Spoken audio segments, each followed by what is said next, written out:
अस्सलाम वालेकुम नाज़रीन, आप देख रहे हैं प्रोग्राम आज मुबारक के साथ।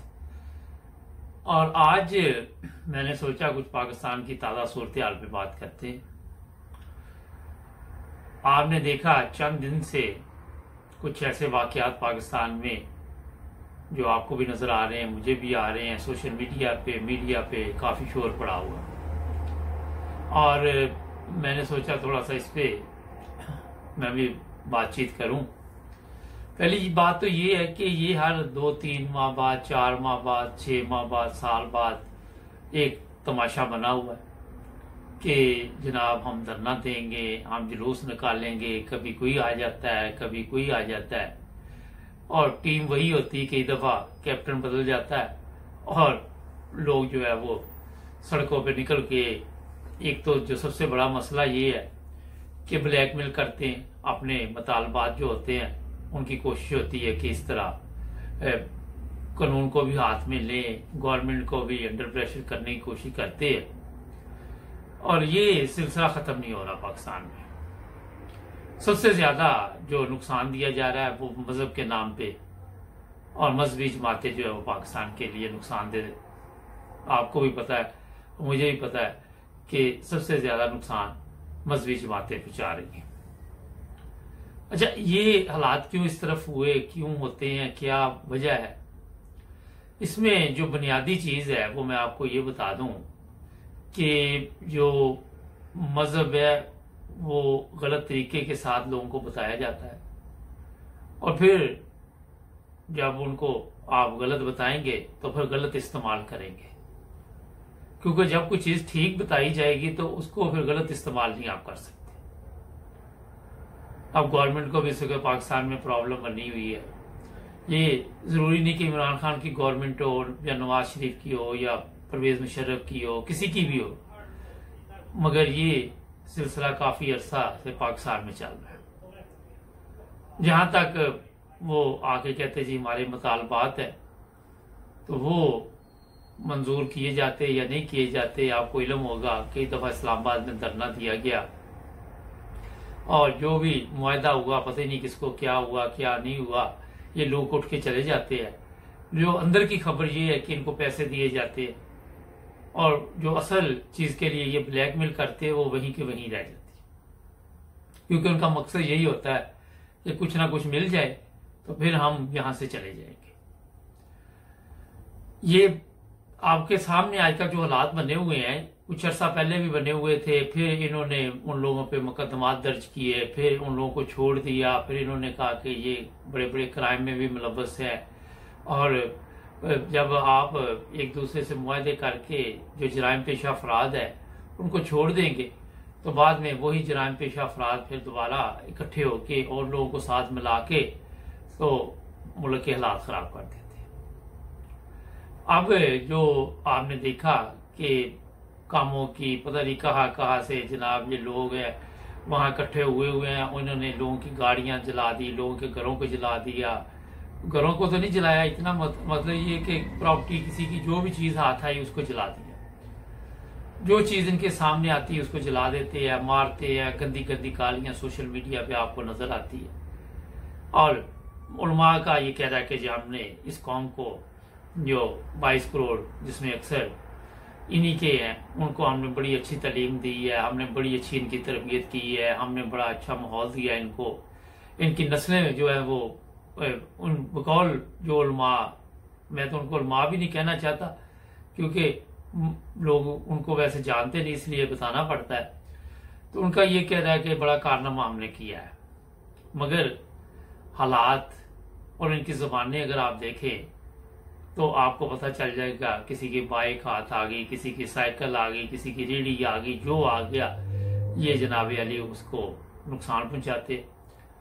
और फिर गवर्नमेंट जो है वो कुछ लोगों को पकड़ेगी, फिर ब्लैकमेल, ये सिलसिला चलता रहता है। जो बुनियादी वजह है वो ये है कि कानून पे अमल नहीं है। जो इदारे इस तरह के लोगों को गिरफ्तार करते हैं फिर वो मेरी समझ से बाहर है कि कैसे उनको ब्लैकमेल करके तो आप अपने बंदे जो है वो दोबारा घरों में ले जाते हैं। अच्छा, कभी आपने गौर किया कि इन लोगों ने कभी अपनी बाइक नहीं जलाई, कभी अपना घर नहीं जलाया, कभी अपनी कार नहीं जलाई, कभी अपना रिक्शा नहीं जलाया? ये लोगों के क्यों जलाते हैं? सोचने की बात। एक बंदा अगर उसको इतना मुआश के रसूल है तो लोगों की गाड़ियां जलाने का क्या मकसद है उसमें? और जो चीजें मैं आपको जो अगर हकीकत पूछे तो बताऊं तो जो इन लोगों ने बुनियाद रखी थी वो इनके सामने है। बिल्डिंग अब खड़ी है, अब जो लोग सड़कों पे आते हैं इनके भी कंट्रोल में नहीं है और आए दिन इस तरह के मामला होते हैं। मुझे एक चीज समझ नहीं आती कि ये सड़कों पे जब आते हैं तो पाकिस्तान में जो ऐसे अदारे हैं जो इन चीजों का ख्याल रखते हैं वो पहले क्यों नहीं कार्रवाई करते? सड़कों से आने इनको इकट्ठे कैसे होने देते हैं? ये सोचने की बात। इनको इजाजत ही नहीं इस तरह के गैर कानूनी काम करने की, कोई भी पार्टी है। मगर क्योंकि इसमें अपोजिशन शामिल होती है, वो गवर्नमेंट के जो लोग हैं, जो गवर्नमेंट है उसको कमजोर करने के लिए फिर ये दीनी जमातों को इस्तेमाल करती है। अगर आप इस्लाम की बात करें तो कोई कहीं भी नहीं लिखा कि आप किसी की गाड़ी जला दे, किसी का घर जला दे, किसी की बाइक जलाए, कहीं पे भी नहीं लिखा। वो तो यहां तक लिखा कि वो रास्ते में कांटा भी पड़ा हो तो उसे उठाना चाहिए। मगर यहाँ हालात और है और फिर अपने मुल्क में बैठ के ये नुकसान करते हैं। फ्रांस के सफीर को निकाल दो। पहले तो आप इस काबिल बने कि किसी के साथ बात कर सके। एक कौम जो दूसरे को टुकड़ों पर पल रही हो, जिसकी ये हालत हो कि डॉलर पाउंड जो है वो उसका रेट इतना, देख लें आजकल क्या है। अभी वो गया सऊदी अरब, वहां से फिर भीख मांगी है तो थोड़ा सा कल मुझे कोई बता रहा था 2 रुपये फर्क पड़ गया। तो जो बेकारी कौमें होती हैं, जो बेईमान कौमें होती हैं, जो फ्रॉड हर वो काम करती हैं जिससे ना तो उनकी इज्जत होती है माशरे में। किसी भिखारी की बात कर लेते हैं। आप देखें यहाँ भिखारी आपके पास आते हैं, कभी आपने उनकी इज्जत की है? ज्यादा बड़ी आप इज्जत उसको देंगे तो बिठा के खाना खिला देंगे, अपने साथ फिर भी बिठा के नहीं खिलाएंगे। कभी गौर किया आपने? उसको अलहदा बिठा के खाना दे देते कि यार कि ये लो खा लो तुम। किसी शादी ब्याह में भिखारी आ जाए तो उनको कभी एक आधी वीडियो मुझे नजर आई थी कि वो भी साथ नहीं बिठाया, बस बाद में उस टेबल पे बिठा के तो खाना खिला दिया। जो आम इज्जतदार लोग होते हैं वो भिखारी को भी साथ नहीं बैठने देते क्योंकि उनकी तौहीन होती है। और यही हालात इन ममालिक का होता है कि आप अपना जनाब जो मर्जी चलाते रहे, क्या यूरोप या फ्रांस के लोगों को कोई फर्क पड़ता है? सबसे ज्यादा आप देखें कि मुसलमान अरब ममालिक में है, उन्होंने तो नहीं अपने मुल्क को थोड़ा नुकसान पहुंचाया, कोई ऐसी हरकत नहीं की। क्या उनको नहीं नबी पाक सल्लल्लाहु अलैहि वसल्लम की जो इज्जत है वो प्यारी? तुर्की वगैरह ने अपना एहतजाज किया, उन्होंने फिर आपके सामने माफी भी मांगी। तो ये एक छोटी सोच, छोटी कौम के जो लोग होते हैं उनका यही होता है कि वो इसी तरह ये जिस तरह मैंने आपको बताया कि वो चाहते हैं कि मुल्क के हालात खराब रहे, अवाम परेशान रहे, एम्बुलेंस वो न जा सके, पुलिस के नौजवान है उनको मार दिया गया, शहीद कर दिया गया। वो ड्यूटी दे रहे थे, अपने लोग मर गए इनके। ये जो बड़े बड़े ऊपर बैठ के लोगों को ये तालीम दे रहे हैं कि सड़कों पर निकलो, ये करो वो करो, ये जरा खुद जाए ना आगे पुलिस वाले के साथ जरा झगड़ा करे, ये आगे गरीब आदमी को करेंगे। उनको पता है ये पहले ही मरा हुआ है, ये तो उसकी औकात है ना कि वो आपके साथ चल पड़ा है। वरना वो कहाँ आपके साथ चलेगा? कोई अक्लमंद हो तो वो चलेगा आपके साथ, वो कहेगा मिट्टी पाओ, ये क्या किस चक्कर में पड़े हुए हैं। तो नाज़रीन, ये जो चीजें मैं आपके सामने ला रहा हूं ये नहायत ही अफसोसनाक है। आप देखें कि फ्रांस इसके साथ आप मुकाबला कर सकते हैं, आप पूरे यूरोप के साथ मुकाबला कर सकते हैं। आपकी ये औकात है कि आप यूरोप के साथ पंगा ले? मुझे बताए, कोई पाकिस्तानी उठ के बताए कि हम कर सकते? पहले तो गैरत पैदा करो ना। पहले तो ये बताओ कि हम खुद सब कुछ करते हैं, अपना भीख नहीं मांगते। तो ये बेकारी कौमों की ये निशानी है। अच्छा, एक और चीज मैं बताऊं कि जो गवर्नमेंट वाले हैं उनको भी कोई ऐसे मुआहदे नहीं करने चाहिए इनके साथ। कोई किसी किस्म का मुआहदा नहीं करना चाहिए। किस चीज का मुआहदा? एक बंदा मुल्क के लिए कोई नुकसान दे रहा है, कोई भी है, उसके साथ किस चीज का आप लिख पढ़ कर रहे हैं और किस चीज कैसे बयान आप जारी कर रहे हैं कि आपने ये कर दिया, हमने वो कर दिया, अभी मंगल को उठ जाएंगे, बुध को उठ जाएंगे, जुमेरात को उठ जाएंगे। तो ये जो मजमा आपने इकट्ठा किया, ये मैं गवर्नमेंट को भी बताऊं कि यहां तक नौबत पहुंचनी नहीं चाहिए थी। एक ब्रेक का कहा जा रहा है, ब्रेक के बाद बातचीत जारी रखेंगे, ब्रेक लेते हैं।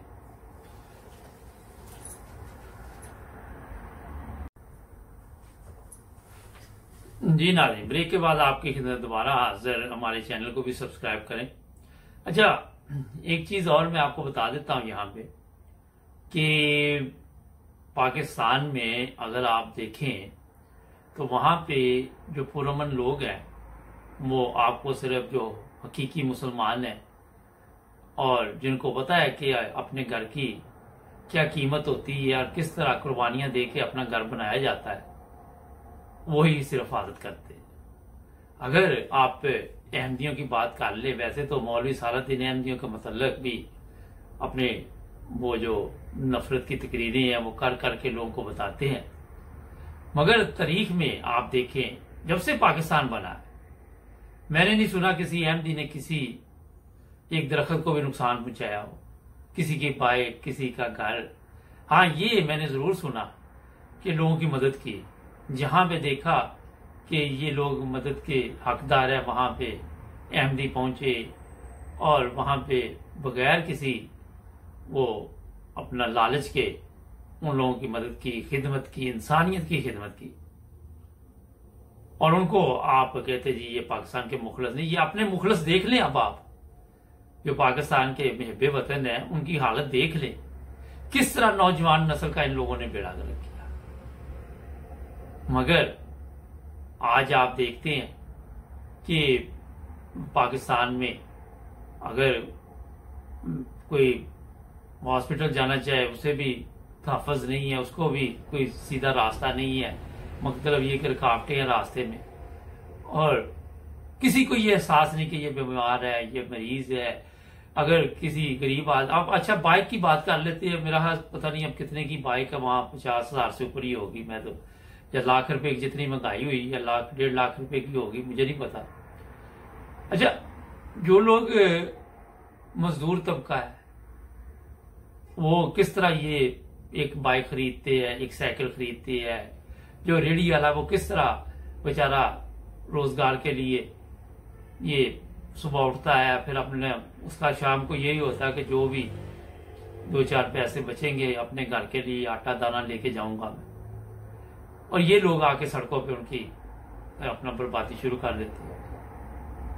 मैं गवर्नमेंट को ये मशवरा दूंगा कि ये रेंजेस के काबू में आने वाले लोग नहीं है, फौज को तलब किया जाए पाकिस्तान में, जहां जहां पंजाब में कम, और इन लोगों को फौरी तौर पर वहां से मुंतशिर किया जाए।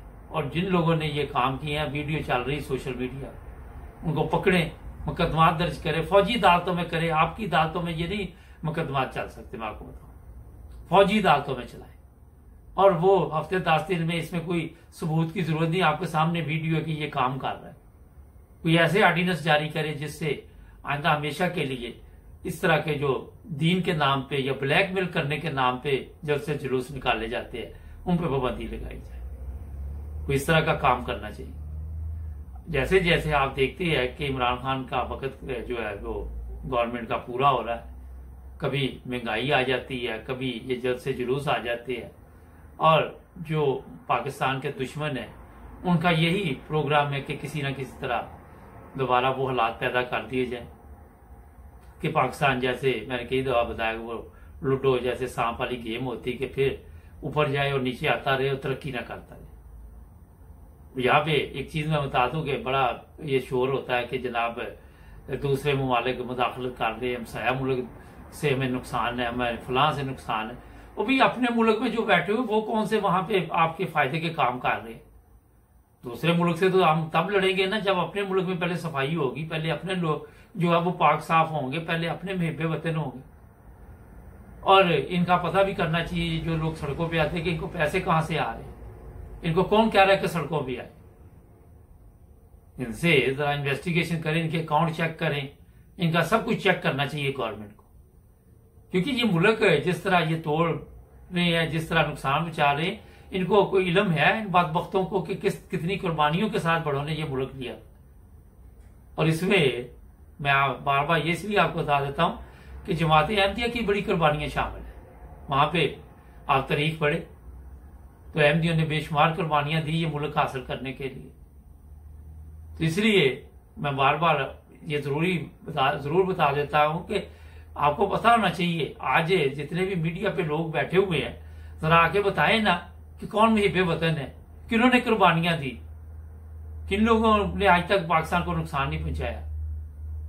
एक तरफ आपके जब इल्जाम लगाते जी फलां का एजेंट है, फलां का, वो आप किसके एजेंट है ये तो बताए पहले। कोई अपने घर को तोड़ता है? कितनी मेहनत से घर बनाते हैं।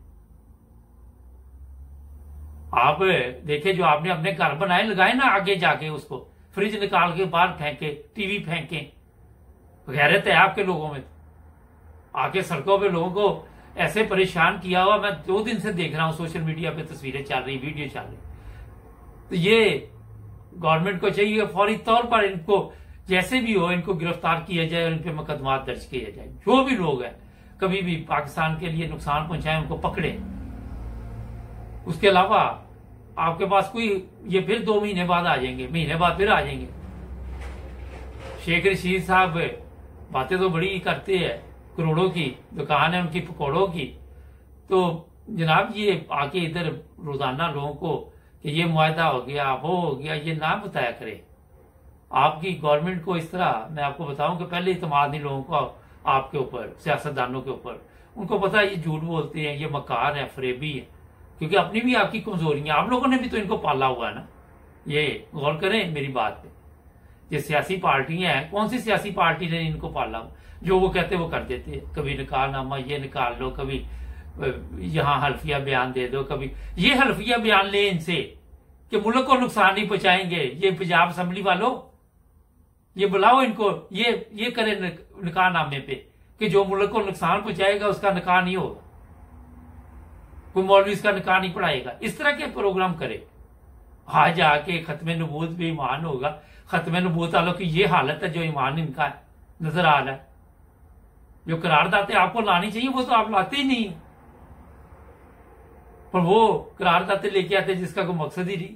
पहले वहां बड़ा कोई इस्लामी तरीके के साथ निकाह हो रहा है, बड़ा कोई कारनामा आप हमने ये दे जी पेश कर दिया, और लोगों के मसाइल हल करो।